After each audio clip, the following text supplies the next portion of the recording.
Good evening, everyone, and welcome to our 2017 annual dinner. Usually it takes us a really long time to migrate from the reception to this room. It's kind of like an African elephant migration or something. And I think because we have a lot of military people here tonight, you migrated really quickly, but then you didn't sit down. But this is good, thank you. For those who don't know me, I'm Catherine Rafelson. I'm the president of SID-Washington. We're extremely pleased to have you all here tonight. And tonight we are honoring retired Admiral James Stavridis, who is a true friend to development and all of us in this room. You'll hear more about and from him later this evening. But I want to take just a moment before we eat to thank some other true friends of development, our sponsors, without whom we could not have this event. We have many sponsors that have helped in so many ways. You'll see their names on your tables and on the signs and on our website and in our social media. We're grateful to all of you. But I want to take a moment to thank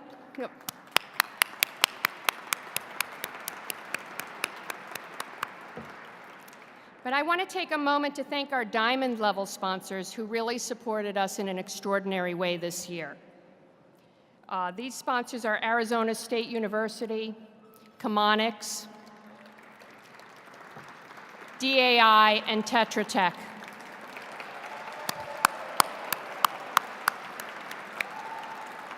We have a very short video to show you from them, so please enjoy your appetizers, which are being served now, while you watch.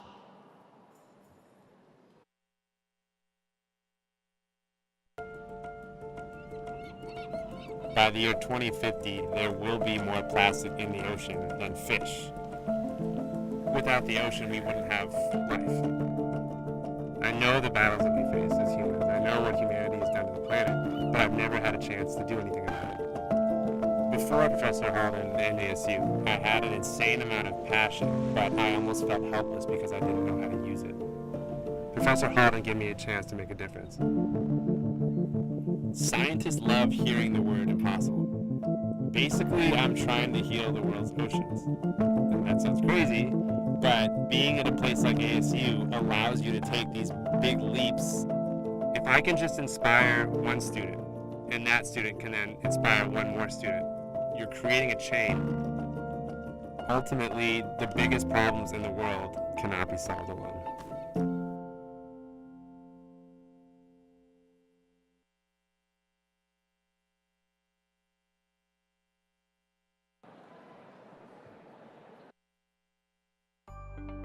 While serving in the Navy, we were called to Indonesia to provide disaster relief in the aftermath of the 2004 tsunami. This experience helped me realize the importance of the U.S. leadership in serving people around the world. Today, working at Chemonics has allowed me to continue to do my part and serve others. At Fletcher, I drew upon my experience working with refugees to learn about the relationship between food insecurity, economics, and conflict, and how these factors are powerful drivers of migration in an increasingly connected world. Today, I use these skills on Chemonics' agriculture and food security practice, working to improve crop productivity, strengthen market systems, and provide opportunities for smallholder farmers. Together with more than 5,000 Chemonics staff in 80+ countries around the world, we thank you, Admiral Stavridis, for your leadership and your service. And for recognizing that those who have the least deserve our best.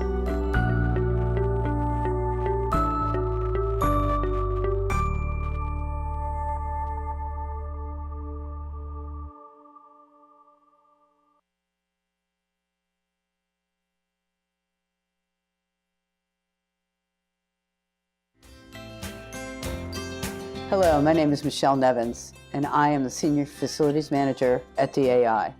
When I heard that SID was honoring Admiral Stavridis and the midshipmen from the Naval Academy, I wanted to personally thank them for their service.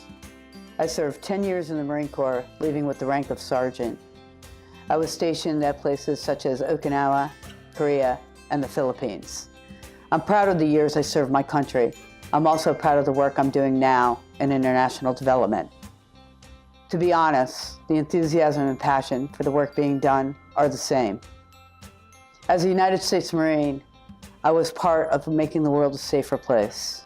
Today, I'm part of a community that goes to work every day to support peace and prosperity and fight poverty and disease. So I am honored to have this chance to personally thank Admiral Stavridis, the midshipmen, their guests, and all other members of the military and veterans. Thank you for your service. Hoorah.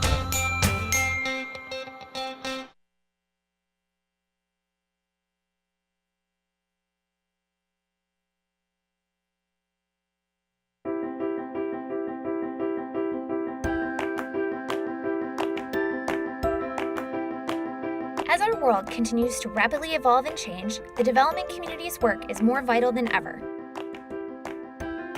Through our collective work as a development community, we seek to end poverty, protect the planet, and ensure prosperity for all as part of the 2030 Sustainable Development Agenda.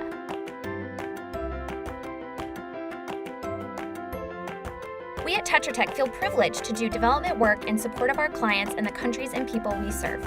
Our people are passionate about improving people's lives by applying their technical expertise and experience in the work we do to create practical, sustainable, and environmentally responsible solutions to address the world's most complex challenges. Through our work, we serve various development clients, including government agencies in the United States, the United Kingdom, and Australia, as well as multilateral development banks and the private sector. We are proud of the work we do supporting our clients to deliver solutions that lead with science to build durable, resilient communities around the world. As we enter a new year and approach the end of another decade, we are dedicated to the principles of the Sustainable Development Agenda and to helping the world collectively end poverty and reduce inequality. As a member of the development community, we look forward with anticipation and hope to working together to achieve a safe and prosperous world for all.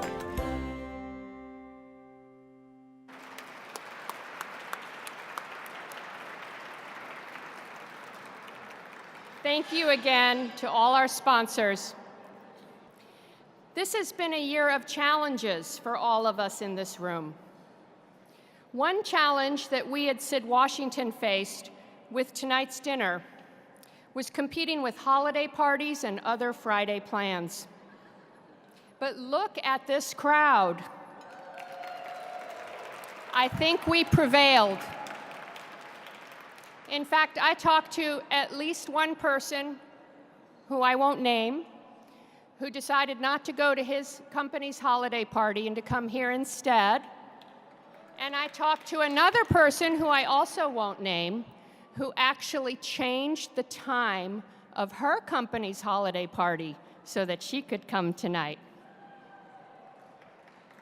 And I'm pretty sure we're having as much fun here as we would at any holiday party. Melissa Logan, our board chair, will tell you more about our honoree in just a few minutes. But I want to say one thing about him. And I don't think I'm stealing Melissa's thunder in telling you that he is a big supporter of collaboration. And you know, that's what we do too. We facilitate and encourage collaboration. Our members are from NGOs, the private sector, consulting firms, universities, government agencies, think tanks, and more.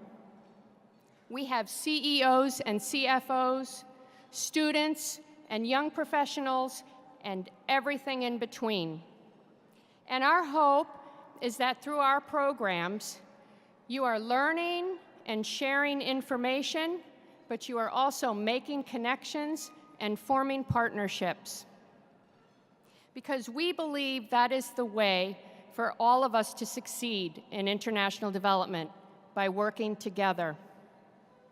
Now, many of you heard me tell a story at our annual conference earlier this year about a partnership that was formed at our annual dinner just 1 year ago. Two people met right here in this room, in this space, and they ended up getting married.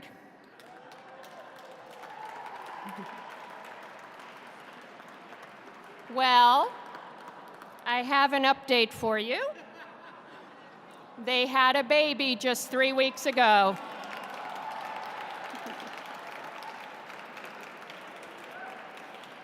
So if one of the goals of this dinner is to bring people together to foster collaboration, and if we want to measure the impact of our program, I think by any metrics, we can agree we achieved our goal. In fact, we may have overachieved. And I was going to go on and on about indicators and monitoring and evaluation, and I thought I'll just let it go right here. But I think that just illustrates the power of our events in bringing people together. We are always reaching far and wide to attract the most diverse groups and people in order for you to expand your circles as you look for new partners and opportunities in a changing world. And we start with those just entering the field. We have with us tonight a number of extraordinary students, including those brought by Arizona State University.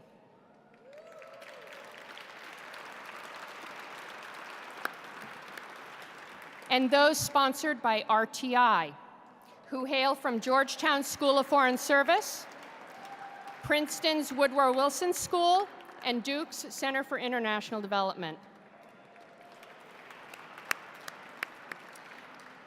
And I know we also have students here tonight from Dartmouth and American University and GW and other excellent programs. These are among the best of the best, our future leaders, and I hope many of you get a chance to meet them if you have not already. And as I said earlier, we bring people together from diverse domains. We have always worked to connect the public and private sectors. And in our changing world, we feel we need to include even more sectors and constituencies as collaboration across them becomes more critical. In particular, we see a need to strengthen ties between the 3 Ds: defense, diplomacy, and development. To that end, we have with us tonight 8 midshipmen from the U.S. Naval Academy.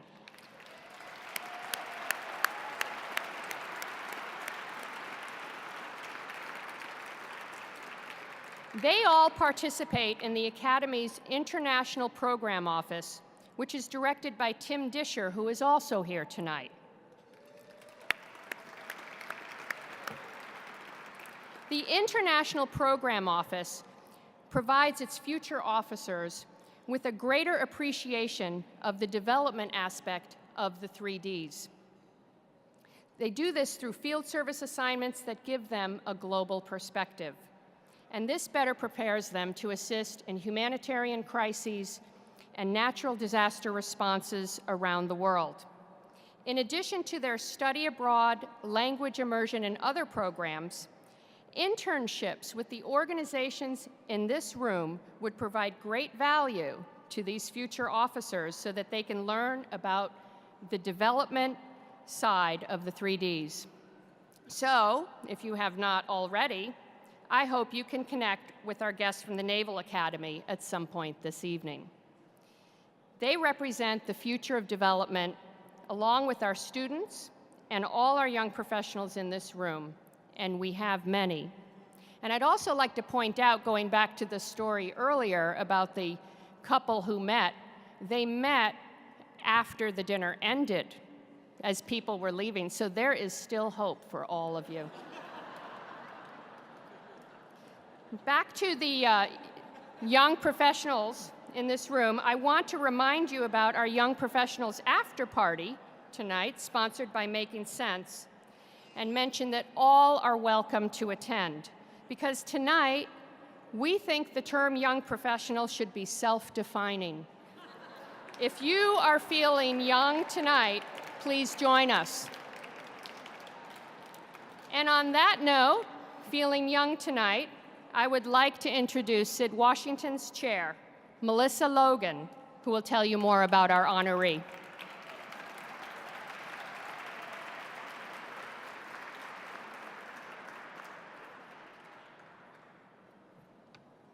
Good evening, everyone, and welcome again to this year's SID Gala.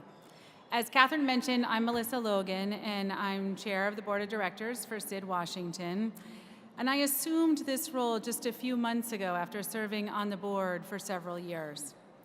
Before I introduce our honoree this evening, on behalf of the entire SID-Washington community, I would like to take a moment to recognize Byron Radcliffe, former chairman of the board, for his dedication and service to SID-Washington. For the past 4 years as chairman, Byron led SID-Washington through a major transformation and positioned the chapter for a strong and vital voice in international development.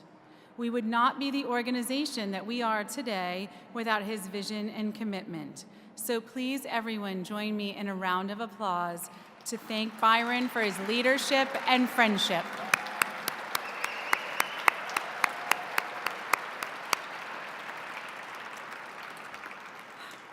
Now, turning to our honoree, it's hard to even know where to begin.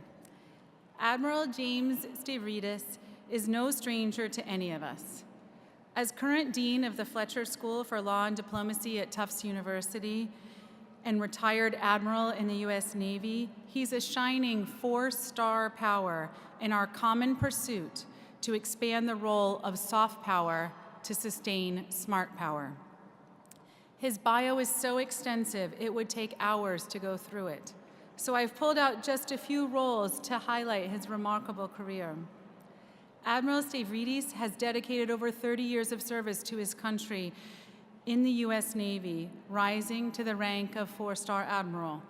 He served for 4 years as the 16th Supreme Allied Commander of NATO, where he oversaw operations in Afghanistan, Libya, Syria, the Balkans, and piracy off the coast of Africa. Among so many achievements he accomplished in this role, one of them was directing NATO to partner with development agencies and private entities to teach more than 200,000 Afghan security forces to read and write. In so doing, NATO connected with these soldiers in a personal and meaningful way to build their skills and confidence and create a greater prospect for longer-lasting security. And he led the U.S. Southern Command in Miami, where, among other responsibilities, he oversaw the deployment of the U.S. naval ship Comfort to provide medical care to tens of hundreds of thousands of patients from communities with limited healthcare access. On one particular cruise, when the Comfort departed Norfolk for Latin America, Admiral Stavridis noted that the Comfort's mission will reach far beyond the patients we will see each day. We will undoubtedly touch the lives of many families whose hardships will be lessened while strengthening our partnerships with the countries we visit. In addition to all of these highlights, Admiral Stavridis' over his career, he has written more books than there are continents. He has served more presidents than those for which I've been able to vote. And he's received scores of decorations and honors from the U.S. military, foreign governments, universities, public organizations, the private sector, and civil societies around the globe. I also learned that he's a proud father and grandfather, an early adopter of social media with legions of Twitter and Facebook followers, and a great athlete who, according to Vice Admiral Bob Harward, was a formidable opponent on the squash court and still hates to be beat. Given this extraordinary background, I struggled to decide what to say about this sailor, scholar, and sportsman that would be uniquely relevant and meaningful to the recognition he's receiving tonight from SID-Washington as a leader in international development. In the end, I decided to focus on 3 areas that embody Admiral Stavridis' contributions to making our world a safer and better place. First, as a sailor, Admiral Stavridis reminds us that citizenship is both a right and a responsibility. Regardless of whether we directly serve in the U.S. government or indirectly support U.S. foreign policy through international development, we all have a responsibility to do our part to promote humanitarian values and protect our national security. In his role as Supreme Allied Commander of NATO and Commander of SOUTHCOM, Admiral Stavridis spoke loud and long about the vital role smart power plays in maintaining U.S. leadership in the world. He's well quoted for stating that we will not deliver security solely through the barrel of a gun, and that the U.S. should provide more resources to the State Department and USAID because small amounts of money invested in soft power can have huge effects. And his powerful voice has been very effective, rallying supporters in the halls of Congress and the walls of the White House. For his service to our country and support for soft power, we owe him a debt of gratitude. Second, as a scholar, Admiral Stavridis reminds us that learning is a lifelong pursuit, and we all have an obligation to take a stand and respectfully speak our minds, even when it goes against the wind. As a highly regarded convener and prolific writer, he challenges all of us to think outside the box, take chances on people and ideas, and embrace differing opinions.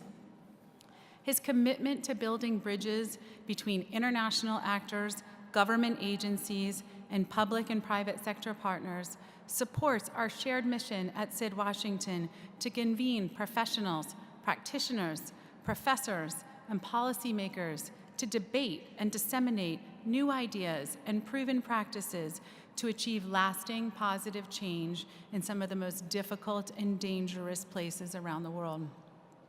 For his intellectual leadership in advancing our shared goals, we thank him and ask him to keep it up. Lastly, as a sportsman, Admiral Stavridis reminds us that we must keep our skills sharp and we must never give up under pressure. For all of us here in the room tonight, working to solve some of the world's most intractable problems, amidst a domestic backdrop of uncertainty and political polarization, we must stay focused and committed. We must give our all every day to think bigger, scale quicker, and achieve greater impact.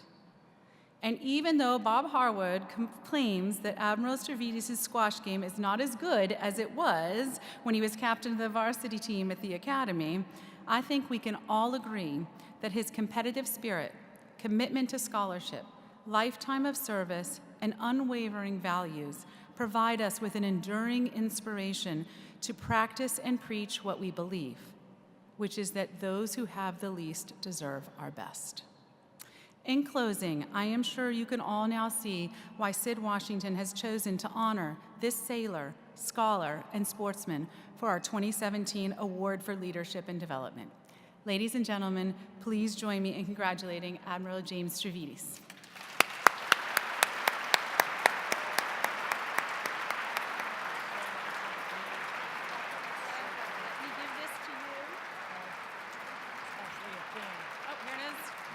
Actually have a thing. Wow, here it is. There it is. Wow.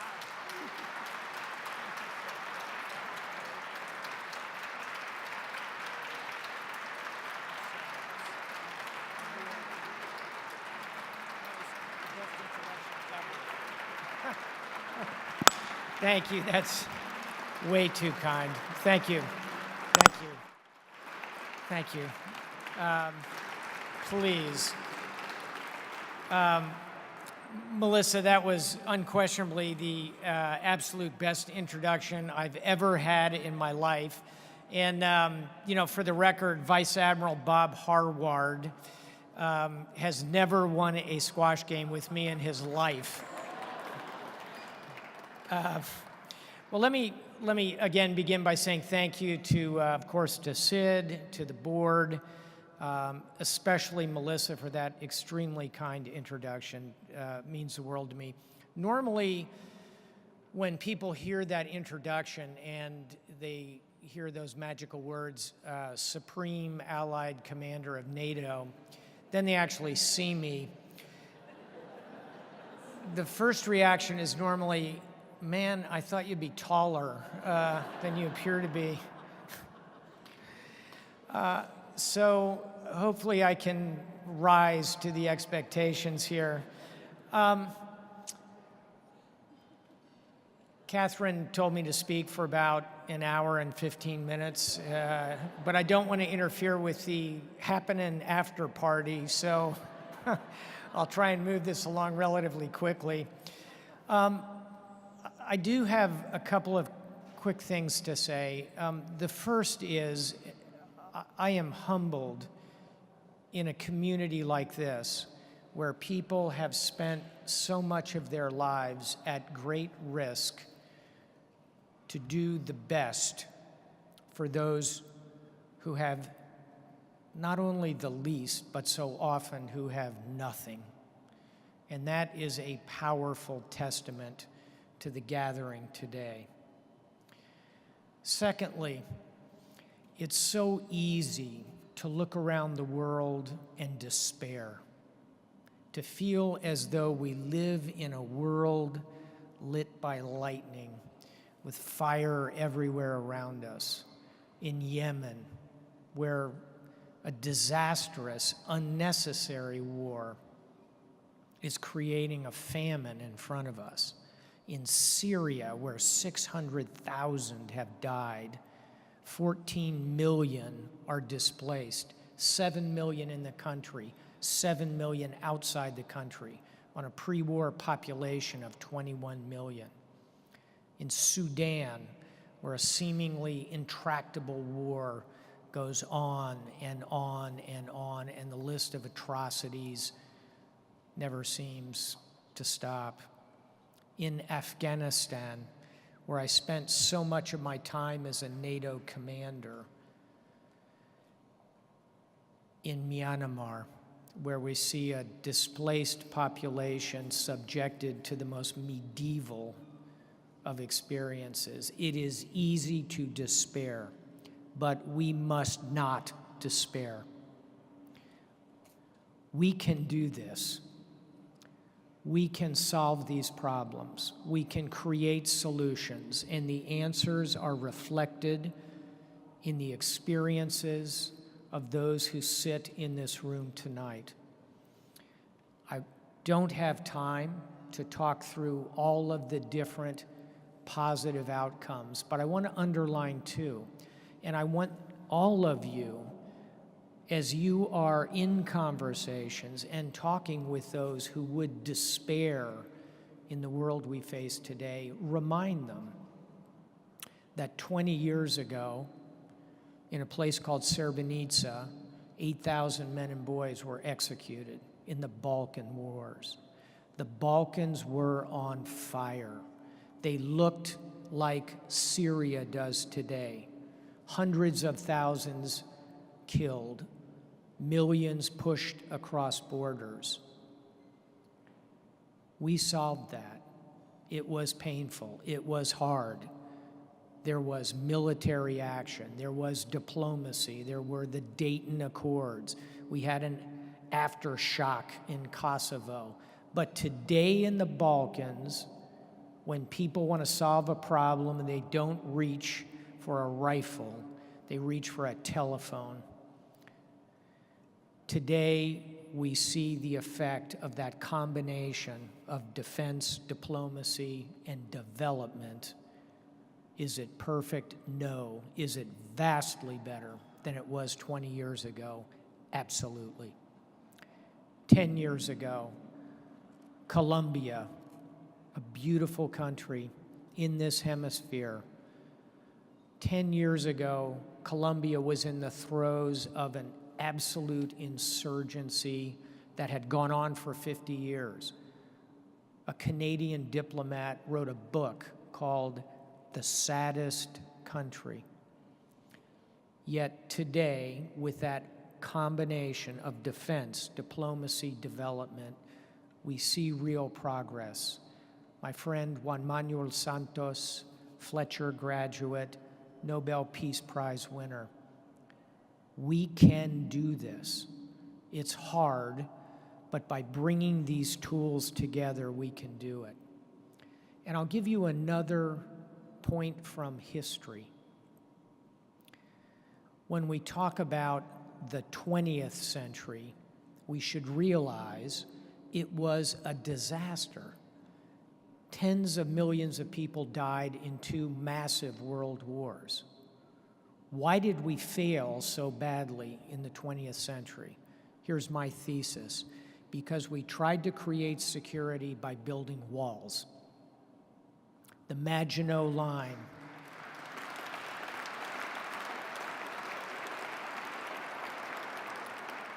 the Schlieffen Plan, the Iron Curtain, the Bamboo Curtain, most iconically, the Berlin Wall. We built massive tariff walls in this country 100 years ago, the Hawley-Smoot tariffs. How did that work out? We cracked the global economy. We created a Great Depression. You can drop a plumb line through fascism and the emergence of a Second World War. We don't have to repeat those mistakes. The 21st century will be about building bridges, not walls.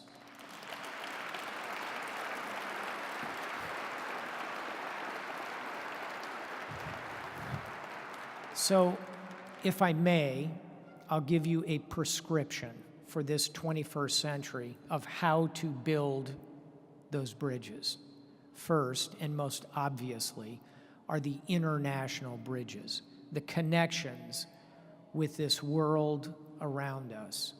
As a practical example, I would take you back to Afghanistan, where 28 nations and another 35 partners came together, built a bridge, and have worked for almost 2 decades. 2 steps forward, a step back. 2 steps back, a step forward. Yet today, the lifespan of an Afghan has gone from 49 years to 62 years. We've gone from 100,000 children in school to 800,000 children in school, 8 million children in school. And we have taught not 200,000 Afghans to read, we've taught 800,000 Afghans to read. We can do this as an international body. Secondly, so well represented tonight, the interagency, this commingling of our skills, hard power, soft power, to create smart power. Where we have done this most effectively is in Colombia, where my good friend, Ambassador Liliana Ayuday, served as ambassador when I was Southcom commander, and we saw those tools come together to create real progress. We can do this. A third bridge, private-public cooperation, bringing together our State Department, our AID, our defense, with private sector teams. We see this most effectively in Africa, the Gates Foundation, the extraordinary work they've done there, what Bono has done there, what Coca-Cola has done in Africa. I could go on and on. The sense of corporate social responsibility is rising and rising and rising. And at the end of the day, what government can do is the tip of the iceberg. The mass of that iceberg is the private sector. So international, interagency, private-public. Practical example. When we sent Comfort, the hospital ship, to Latin America, we load her up not just with military, but with private sector volunteers. Médecins Sans Frontières, Operation Hope, Project Smile, all of these teams come. I saw an optometry clinic in Nicaragua where a young mother had walked 2.5 days to bring her son to the clinic, and her complaint was that the little boy couldn't see clearly in the distance.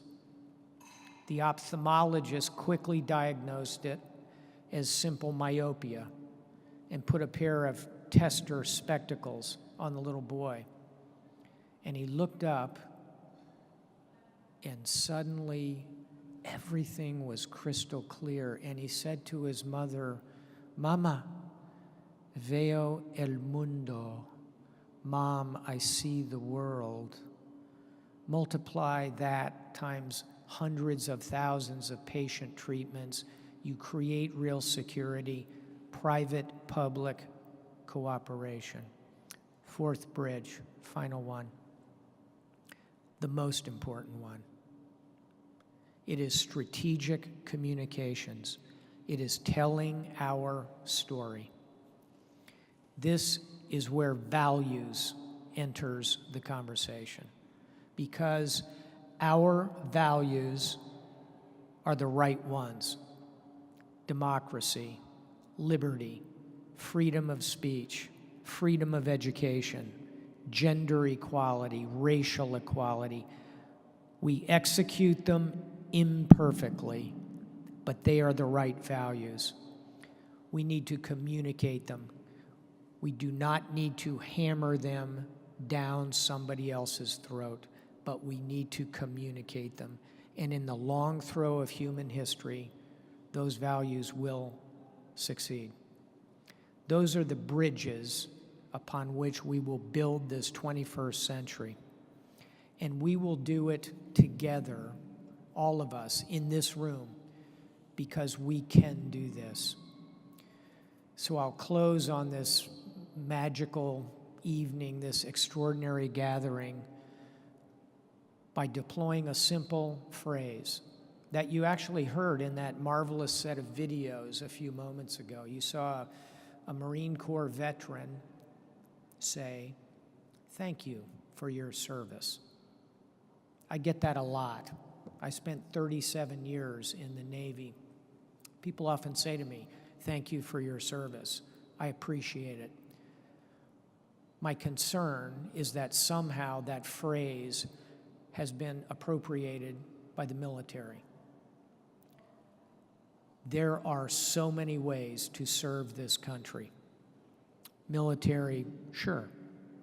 Police, firemen, EMT, Peace Corps volunteers, Teach for America, Volunteer for America, diplomats, AID. There are so many ways to serve this country. By serving this country, we serve the world. And so I close this evening by saying to all of you, we can do this. And thank you for your service. Thank you very much. Pleasure being with you. Thank you.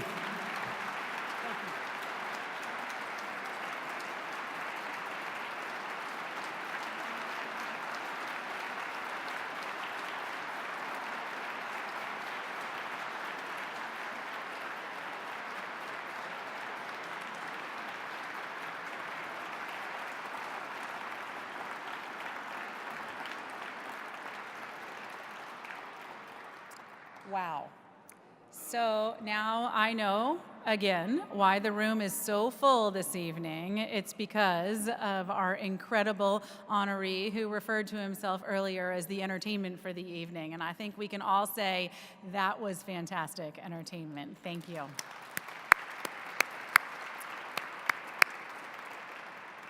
I would just like to thank all of you for spending your Friday evening with us. It's been a tumultuous week. We've had hurdles to overcome.